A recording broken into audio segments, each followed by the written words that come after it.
Jensen's put New York steak on sale this week, so I'm up here at the Sawmill Pass trailhead to hike Sawmill Point. Does that make any sense? Probably not. But I'm here anyway to take care of a little more unfinished business, and after I'm done I'm going to head up to Arrowhead to spend the night tonight, grab some New York steak in the morning, and then head home. That should help it make a little bit better sense. I'm sure I probably said this last year, but if you're going to come up this trail, make sure you get an early start. There is zero shade, except for those mountains to the east. It's nice and pleasant hiking up right now, but I'm sure that'll soon change once the sun hits here. And here it comes. Just reached my waypoint that I call Sawmill Ridge, basically where you finally climb out of this side of the canyon and cross over into the other side. I won't be going on the other side too much because I'm going to be starting up this way towards Sawmill Point.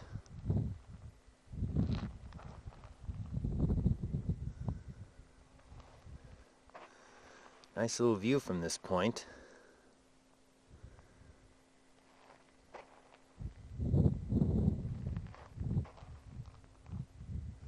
Took a nice little break in the shade and drank a bunch of the water I brought already.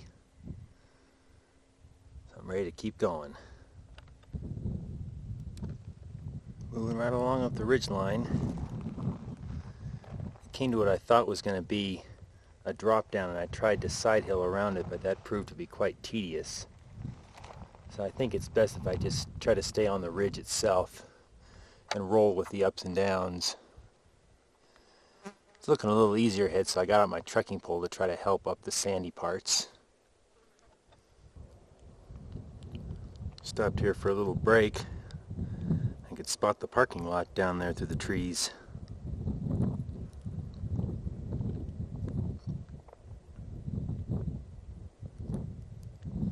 Climbed about a third of the way I need to go since reaching the ridge. About 7,700 feet right now, and the top is 92. Just crossed 8,000 feet.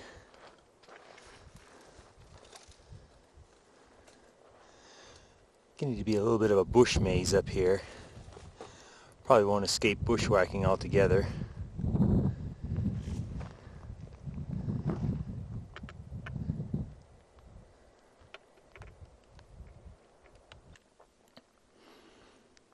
Getting pretty close.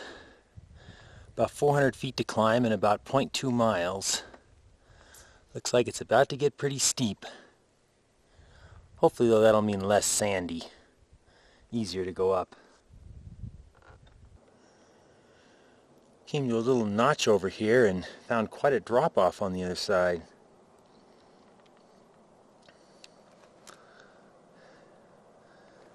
Guess that's Division Creek area down there.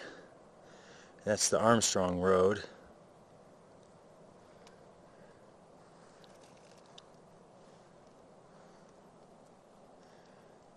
Now I get this to play with. I'm going to take a little break and put my trekking pole away first. Yep, things got a little interesting in here. Had to drop down a ways to get around some of this nastier stuff. Definitely class 3. I don't think I'd call it class 4. The holes were plenty big, very easy to locate.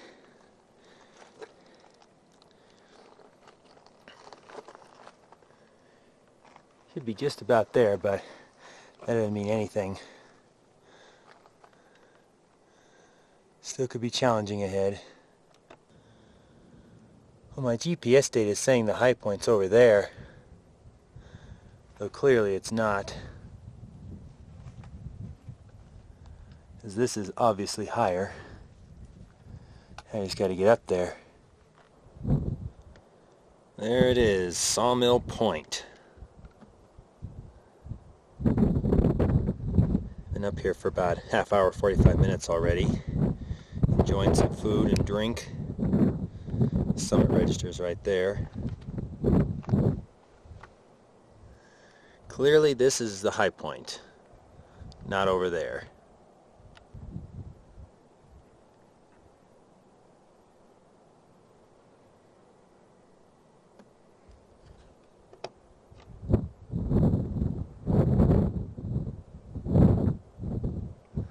Pretty nice views from up here.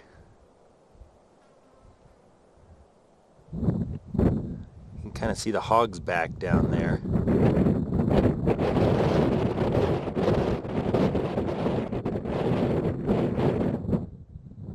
Independence is down that way.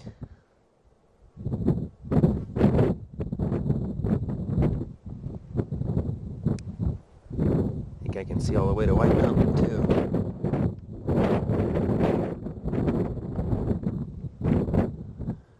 Got the Tinemaha Reservoir out there, as well as Red Mountain.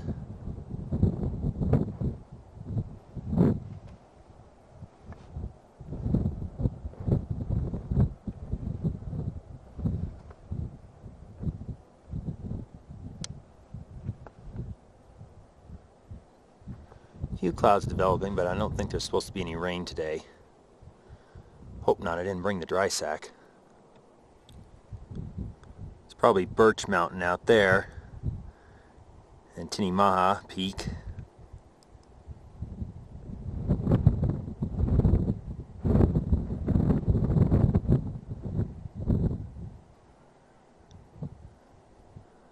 Over there we got Striped and Gooddale. I guess that's Stripe Mountain. Sure looks like it ought to be. And the bigger rounded one is probably Gooddale.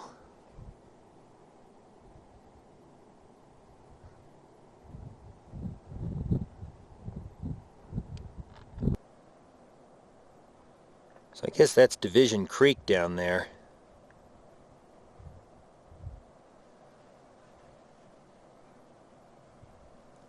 Kind of see it down in this canyon a little bit in places. Looks like it again.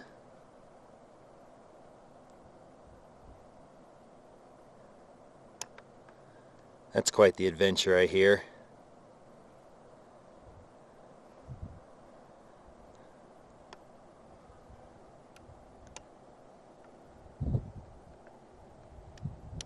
I think Bob came down that after doing 4 peaks up in that area many years ago.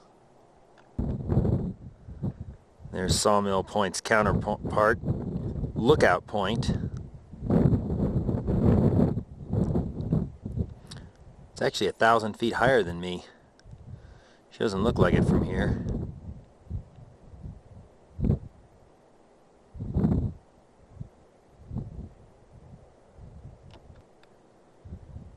That's Independence.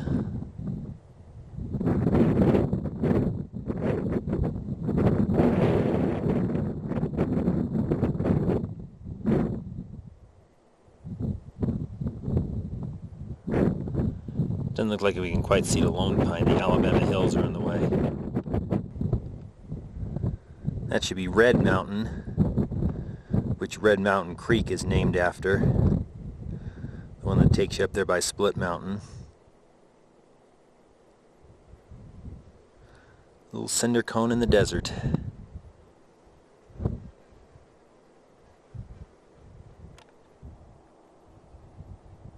And that's probably White Mountain Peak, where I was last weekend.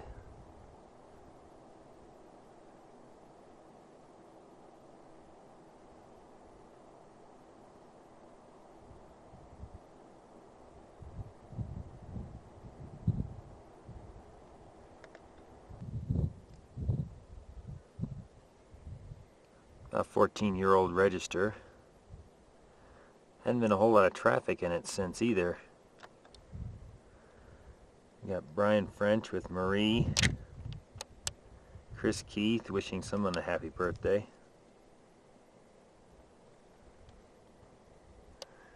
A couple others, including Doug Mantle and Matthew Holloman.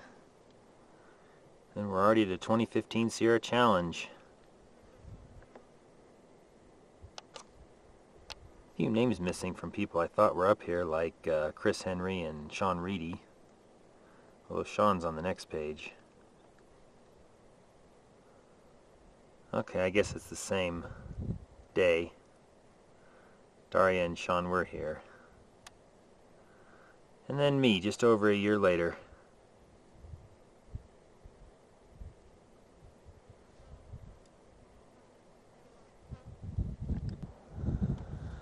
Okay, I'm about ready to head out. I'm not going to go that way. That Bob said was quite dangerous. Instead, I'm going to go back the way I came and then try to descend down by these two things here. I may pick up my track when I try to come up here, or I may try to go above this thing and then head over this way. Possibly trying to stay above all this green. There's probably wetness in there, which is pretty good actually because I need some water. But it could be a long way to go before I meet the trail again, so not sure what's going to happen. Had to descend quite a bit of my original ascent route, well, more than I wanted to anyway, before I could reliably traverse over to this hillside. Also now out of water, well, almost. Still got my water from my ice bottle keeping my milks cold, and my milkshake. Hopefully I can find some water down there pretty soon. Just managed to come down this chute. Very nice and sandy, but I was really unsure if it was going to come out all the way to the bottom. Looks like it's going to. Then I can start cutting over this way, above all the greenery.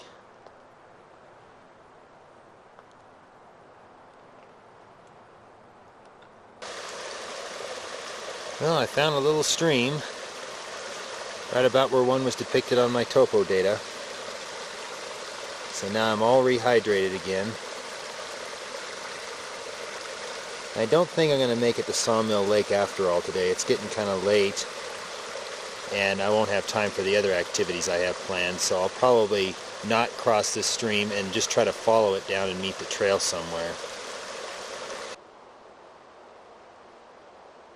Yeah, that's a pretty nasty drop-off right there.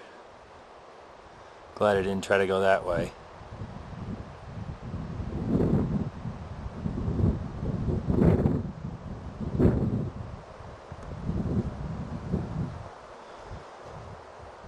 A little bit of bushwhacking to contend with. Hopefully it won't be too far till I meet the trail.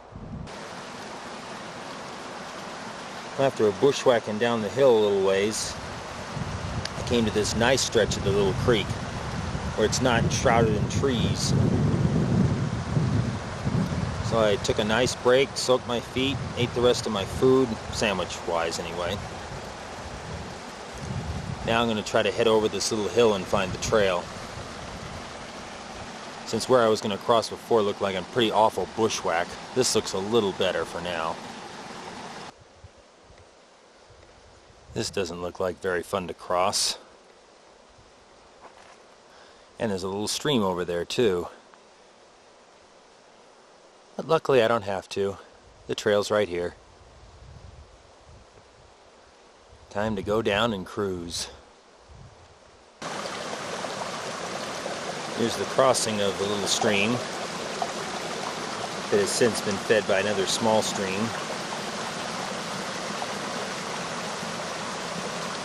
Plenty of water even in September. That's nice to see. So there's the spot I have marked as the first place to get water.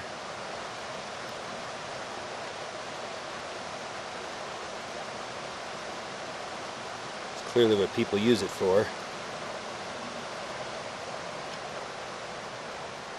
Alright, heading out.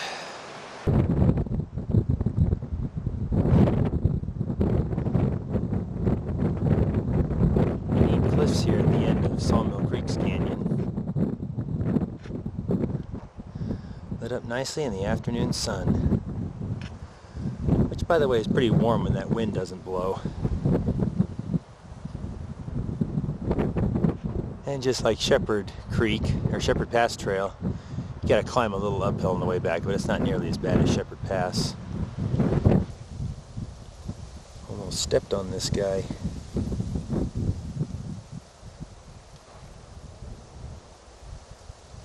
That's a pretty big lizard.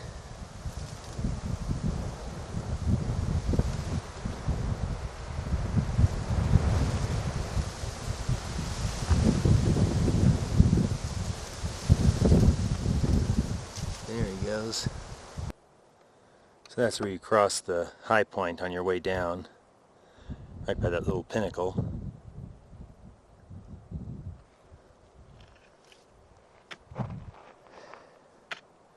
Can't tell yet how much it's going to be in the shade, so I may wait a little while before starting down.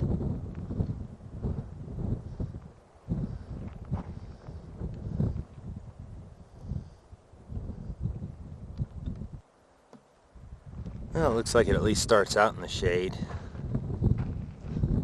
Doesn't look like it's going to last very long, though. That's okay. I don't want it to get too dark. Looks like my timing so far is pretty good. I'm staying in the shade a lot. Of course, right now there's a cloud kind of helping.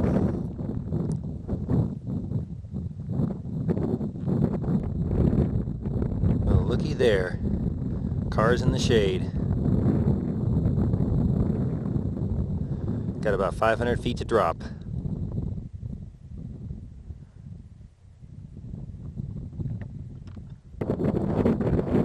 Alright, we're back and we're in the shade. Well, I think again it's because of a cloud. But hey, I'll take it. Not a bad little day. Back right at 5:30. Plenty of time to go explore the George Creek Road. Well, I made it this far up the road to George Creek, and I could probably keep going, but the fuel light just came on, and I really don't want to get stuck up here with no gas. The road's been pretty good, a little bumpy, but nothing I can't handle. Certainly better than Taboose so far. A little sandier, but again, that I can handle. So I think I'll just turn around and head back if I can. Not exactly easy to turn around out here. Well, I didn't make it to the end of the road, but I did try coming out the other way looking for the washout, and it looks like the washout was where it crossed Bears Creek, and it's been fixed. So now you can come this way again. At least I got that bit of information out of this trip.